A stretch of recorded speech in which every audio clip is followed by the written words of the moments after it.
Hello, ladies and gentlemen. This is JT from Above and Below the Belt. I want to talk about an article that I'm looking at. It was Jermall Charlo, and they said 100% of one of the most avoided fighters at 160. And I just want y'all. I wonder what y'all think about that. And my opinion is on that is Ronnie Shields is Jermall Charlo's trainer, and he's saying the people who's ducking Jermall Charlo, whatever, or avoiding him, whatever, is Canelo Alvarez and Golovkin, and let me see, and that's basically it. And he's saying Daniel Jacobs is doing a lot of talking, but you know what I'm saying, a lot of talking is cheap, which I agree with that too at the same time. But this is the sport of boxing, so you got to call out some people or whatever, still talk and let's keep yourself irrelevant too at the same time, because this last fight with Demianchenko, the people who attended that event, it didn't sell out. It was in a smaller venue.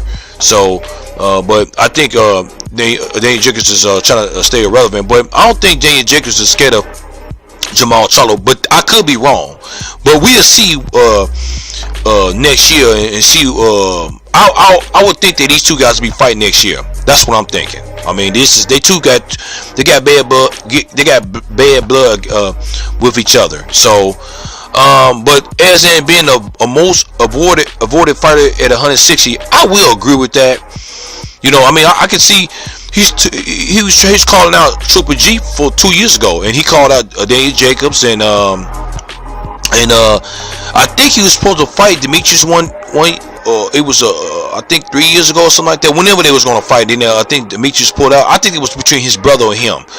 But if I'm wrong, I apologize. But I'm just saying, I mean, nobody's not fighting him, man. Everybody talking about he haven't improved himself, which I agree with that too. At the same time, he only fought. He's fighting Monroe, and he fought Julius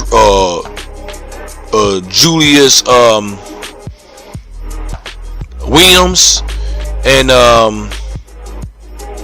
that was a good boxing match too at the same time. But and he fought who's dude name Austin Trout. You know what I'm saying? That was a close. The judges gave it to him. I'm not gonna say give it to him, but you know what I'm saying. I mean, it was a close. It was really close. You know what I'm saying? That fight wasn't like he really won it. A clear cut. It's not like he dominated that fight. You know what I'm saying? It was real tough. It was a real good fight, real tough fight for him.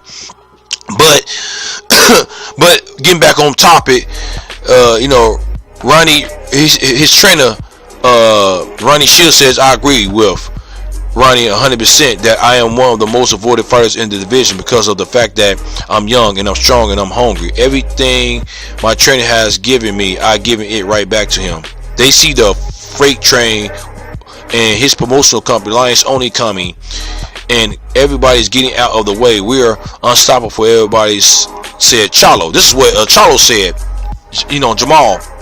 And at the same time now, like I said, Daniel Jacobs is doing a lot of talking. Demetrius is I remember I think he said he'd still fight him at the same time, but that's still talking too at the same time. I mean, I know Jermall do a lot of talking too, and it's basically publicity and maybe Jermall Charlo is, he do want the fights, but definitely with Triple G, because Triple G Triple G fought Daniel Jacobs, and that was a close. Some people say Daniel Jacobs won, some people say Triple G won, but he was supposed to fight Jermall Charlo, but he wanted to fight Canelo Alvarez because Triple G know he had a better opportunity beating Alvarez than Jermall Charlo, and everybody talking about he haven't proven himself, but people don't want to fight him. You know what I'm saying? And I mean, if nobody don't want to fight him, how can he prove himself? You know what I'm saying? You have to count that. You got to put that into perspective and count that as something or whatever. I mean, you know what I'm saying? You never know. You might can beat him, but if you don't get in the ring with him, that tells me a lot about you. You know what I'm saying? So just like with Triple G and I don't know about Canelo Alvarez moved up in weight, but he could have still fought Jermall Charlo. You know what I'm saying? He keep fighting Rocky Fielding, and he said something about he might stay up there and wait to fight, and if he do good, which I believe that he's gonna do good against Rocky Fielding. He ain't no, I don't think he hit hard. I don't think he's not like a person that Canelo is scared of, because I think people pick their opponents on based on their weakness, and they get a better opportunity winning, just like Floyd Mayweather did when he became Mayweather. I mean Money Mayweather. It's because, like I said, there's a difference between pretty boy Floyd Mayweather than Money Mayweather. So, because I remember Mayweather picked his opponents based on how he knew he could probably win. You know, I'm not gonna lie about that. I think a lot of people did that too at the same time, and they still do it today. I wish I don't got no problem with, but at least Floyd did fight the best when he was pretty boy Floyd and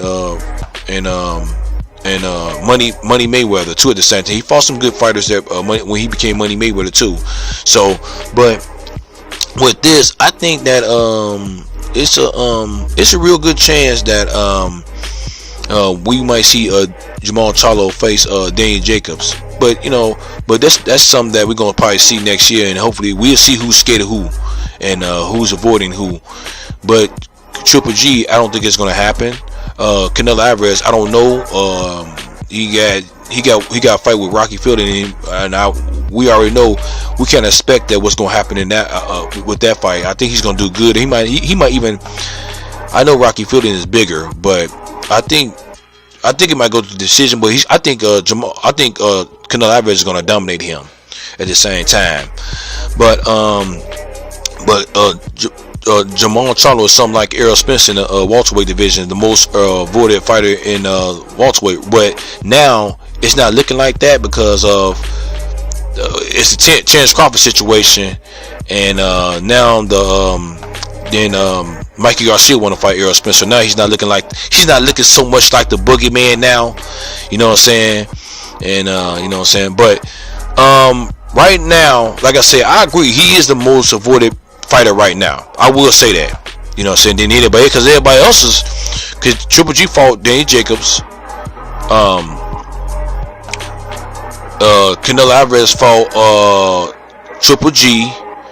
I think we might see Danny Jacobs fight Canelo Alvarez probably next year. Probably, I'm thinking, maybe, hopefully, because they're on the zone, and that fight could be easily made, I would say. But it's kind of fun when people say easily made, but I don't think no fight is easily made. You know what I'm saying? But that's just people be saying it all the time and stuff like that. So, but I can see it happening before Danny Jacobs fight Jermall Charlo. You know what I'm saying? So, but that's a fight that we got to wait to see what happened, that outcome of